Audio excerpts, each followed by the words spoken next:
ਸਿਰ ਤੇ ਪੈ ਜਾਣ ਭਾਰ ਤੇ ਚਾਣੇ ਪੈਂਦੇ ਗਲ ਵਿੱਚ ਪਏ ਹੋਏ ਢੋਲ ਵਜਾਣੇ ਪੈਂਦੇ ਤੇ ਹਰ ਵੇਲੇ ਭੁੱਖ ਨੱਚਦੀ ਹੋਵੇ ਘਰ ਦੇ ਵਿੱਚ ਹਰ ਵੇਲੇ ਭੁੱਖ ਨੱਚਦੀ ਹੋਵੇ ਘਰ ਦੇ ਵਿੱਚ ਜੰਮਦੇ ਬੱਚੇ ਕੰਮ ਤੇ ਲਾਣੇ ਪੈਂਦੇ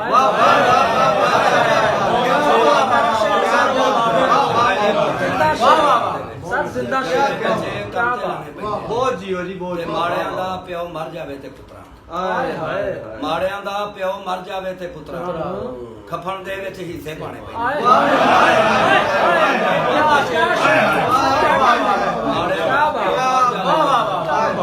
ਖਫਣ ਦੇ ਵਿੱਚ ਹਿੱਸੇ ਪਾਣੇ ਪੈਂਦੇ ਮਾੜਿਆਂ ਦਾ ਪਿਓ ਮਰ ਜਾਵੇ ਖਫਣ ਦੇ ਵਿੱਚ ਹਿੱਸੇ ਪਾਣੇ ਪੈਂਦੇ ਬੱਚੇ ਨੰਗੀ ਪੈਰੀ ਹੋਣ ਮਾੜਿਆਂ ਦਾ ਪਿਓ ਮਰ ਜਾਵੇ ਤੇ ਪੁੱਤਰਾਂ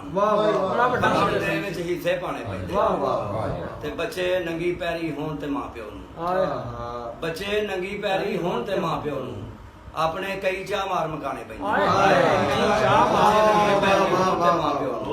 ਆਪਣੇ ਕਈ ਚਾਹ ਮਾਰ ਮਕਾਣੇ ਪੈਂਦੇ ਨੇ ਤੇ ਐਵੇਂ ਅਮਜਦ ਕੌਣ ਕਿਸੇ ਨੂੰ ਮੰਨਦਾ ਐਵੇਂ ਅਮਜਦ ਕੌਣ ਕਿਸੇ ਨੂੰ ਮੰਨਦਾ ਇੱਥੇ ਕਰਕੇ ਕਾਰ ਵਖਾਣੇ ਐਵੇਂ ਅਮਜਦ ਕੌਣ ਕਿਸੇ